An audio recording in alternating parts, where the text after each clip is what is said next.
Hey guys, Imran here, back with another review, and this time we take a look at a new mechanical keyboard from Tempest, the Tempest Kirin V2. If you are curious how it stacks up against its predecessor, which I reviewed previously, be sure to keep on watching. Special shout out to Tempest for sponsoring the unit for review.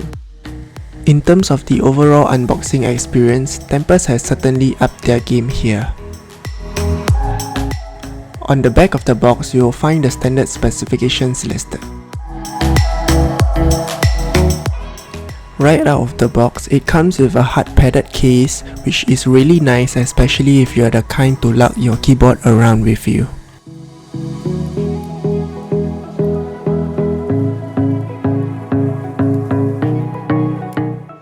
In the box, you'll receive some extra keycaps,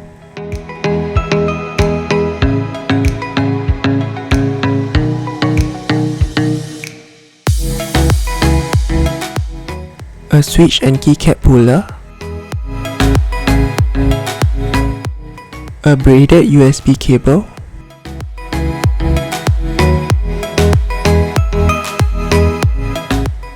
and a user manual.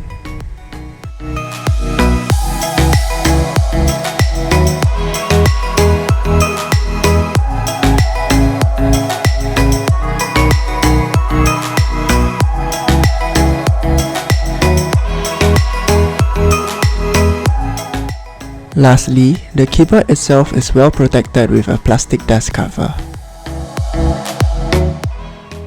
The Kirin V2 has the same tenkeyless layout as the V1, equipped with improved double-shot PBT keycaps and options between Gateron Yellow, Calf Box White, and Calf Box Royal switches. Customizability is another plus factor here, as the Kirin V2 comes with hotswappable switches, allowing you to easily change out to any MX style switches that you desire with the switch puller provided in the box.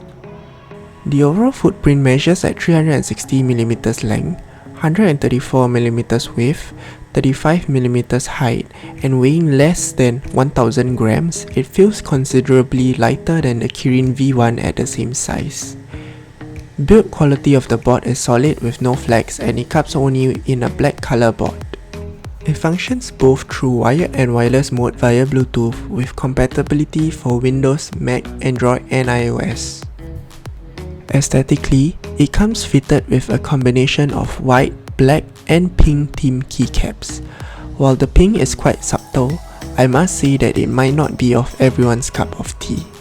Perhaps, it would have been great if they went for a more neutral key color or even offered more variety of color options. The stock look still looks great nonetheless. The keycaps also have a smoother feel to touch out of the box. The Kirin V2 now also comes with RGB backlighting, which is especially nice to see. Tempest has also improved the finishing of the keycaps to eliminate backlight blading, something which we saw lacking on the Kirin V1, while adding an additional layer of protection so you can expect high durability with rigorous use. There are a total of 19 lighting modes to toggle from.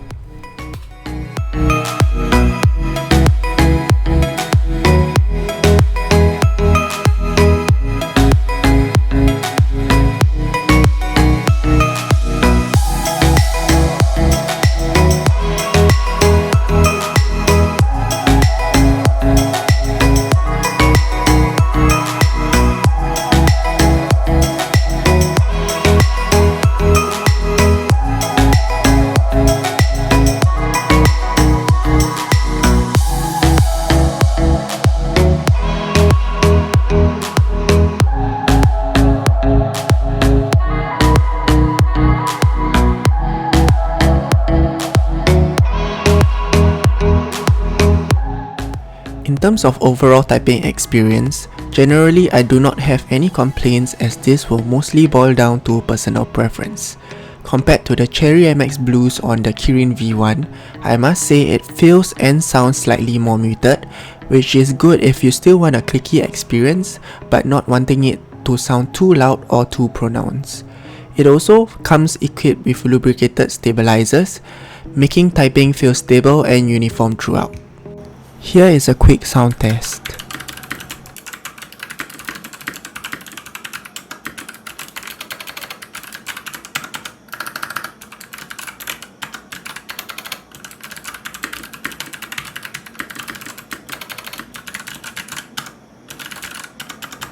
As mentioned, you have the flexibility of using it either in wired or wireless mode with up to 3 devices via Bluetooth 5.1. The battery capacity has now also been upgraded to 2700 mAh, and you can expect up to 108 hours of usage depending on lighting usage. This is a big step up from the up to 60 hours on the Kirin V1. Unfortunately, there is still no indicator to track battery life.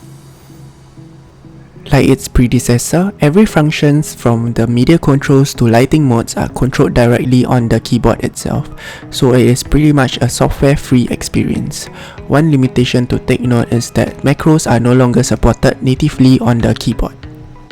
Overall, I like how Tempest has incorporated some of the customer feedbacks to improve the Kirin V2, making it a solid and versatile mechanical keyboard that is much improved to its predecessor. It is currently priced at 229 Singapore dollars for the Veteran Yellow and Carve Box White variant, and 249 Singapore dollars for the Carve Box Royal Switches variant. While it is indeed pricier than the V1, considering the upgrades that you are getting, like the improved keycaps, RGB lighting, extended battery life, it is well worth it in my opinion, especially since it also has hot-swappable switches, making further customizability a possibility. So if you are interested in picking this keyboard up, I have dropped links in the description box below. And that is all we have for this video. If you enjoyed what you saw, do leave a like, comment and subscribe to the channel for more content like this one. Thank you and see you in the next one.